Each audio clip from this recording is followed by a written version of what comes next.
The wind through the streets of New Cody carried the scent of dry rot and lingering desperation, a sharp contrast to the quiet dignity Elias tried to maintain during his monthly visits. For years he had operated on a strict schedule, staying no more than 2 days to barter and offer his labor to those who needed it, a rhythm that allowed him to move without the constant fear of capture. He was a man who lived on the periphery, yet he was bound to this place by the memory of John and Andrea Daniels, the elderly ranchers who had once treated him like family. Their passing had left a void in the town, but the respect Elias showed at their funeral, an event attended by the whole community, had earned him a rare, quiet trust among the suspicious citizens. Those maintained their suspicions about the quiet man of newfound solitude were outnumbered by the other townspeople. And while Elias appreciated their support and appreciation, he was a man who could handle himself, and it only took one confrontation with one hot-headed bully to prove that Elias was a man of his word, but was also a man who was not to be pushed around. Elias made his way to the far west end of town, his boots crunching on the dirt, walking alongside his horse until he reached the old diner. This was his sanctuary, a place where he could expect a hot meal and the persistent, if well-meaning, pestering of Travis, the owner. In the past, the atmosphere had been lightened by Travis's constant attempts to marry Elias off to his daughter, hoping to see her taken away from the depression that gripped the small town. But today, the diner felt different. The air was thick with a new kind of silence. Travis approached the counter, his hands trembling as he set a plate of food in front of Elias.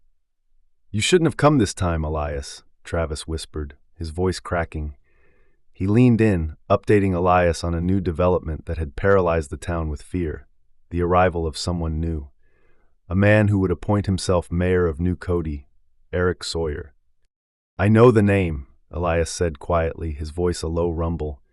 Sawyer's reputation preceded him. He was known for consuming small settlements, turning men into militia and women into playthings for those with enough credits. Travis's eyes filled with a helpless rage. "He didn't come alone, and he's already taken what I have. I wanted you to take her away, Elias, but it's too late. She gave herself to Sawyer to keep him from killing me."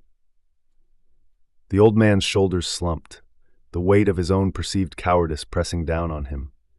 He looked at Elias with a desperate, flickering hope, offering to put his life on the line if Elias would help him strike and get his daughter back. But Elias looked at the man's shaking hands and saw the truth.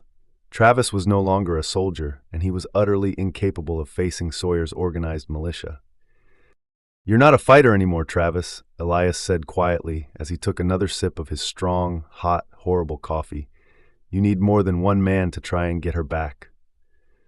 "I know that, but I don't want people in this town disgracing her," Travis said as his trembling hands turned into angry fists. "Calm down, Travis," Elias replied. "You're forgetting one important thing." "What's that?" Travis asked as he picked up a towel and wiped off the counter as he noticed the sound of a gas-guzzling vehicle pulling up in front of the diner. "Hey, Travis," Elias said as he regained Travis's attention. "Your daughter made a choice. Getting her back is also up to her." The conversation died instantly as the diner door creaked open. Travis backed away in visible terror, his face paling as a man confidently walked in and took the stool directly next to Elias. Eric Sawyer was a man who looked as though he had never known the grit of hard labor. While the rest of the town wore the grime of poverty, Sawyer was clean-shaven and meticulously groomed. Underneath his heavy parka, he wore clean and pressed clothes, a sight that had become a ghost in New Cody. He was followed by 3 armed men who took up positions behind him, their eyes scanning the room with practiced coldness. "Good morning, I'm Eric Sawyer," Sawyer said as he introduced himself to Elias and extended his hand. "I've heard a lot about you." Sawyer's voice was smooth and dripping with the unearned confidence of a man of privilege. He spoke of the townspeople's trust in Elias, his eyes narrowing as he tried to peel back the layers of the mystery sitting beside him. Travis, moving with a mechanical stiffness after Sawyer gave him a silent signal, poured a strong cup of coffee and placed it before the new mayor. Elias didn't look at him. He simply sipped his coffee, his movements deliberate and calm as he finished the last bites of his toast. His pistol sat in its holster, only inches from Sawyer's right hand, a silent invitation or a deadly warning. Sawyer stared at the weapon, tempted, but he didn't reach for it. Instead, he continued his one-sided conversation, his tone shifting toward a dark proposition. "You have the bearing of a soldier," Sawyer remarked, leaning closer. "I could use a man like you. Or," he paused, his voice dropping to a hiss, "I could have you executed just as fast. I know who you are, or at least what you represent." Elias remained unruffled, his face a mask of iron. He didn't flinch at the threat of death, nor did he acknowledge the offer of power. After finishing his breakfast, he slid off the bar stool and stood to his full height, turning to face the man who had brought a new shadow to New Cody. In a move that caused Sawyer's guards to snap their weapons upward, Elias extended his hand. It wasn't a gesture of submission, but a cold, formal conclusion to a meeting he had never asked for. "Nice to meet you," Elias said with an unfeeling and unemotional tone. "It was nice talking with you." "Think over my offer," Sawyer said as he took the napkin and began wiping off his hand after Elias released it. Elias said nothing else to Sawyer. He simply said to Travis, "Thanks, Trav. I'll be at the Wilsons' place if you need anything."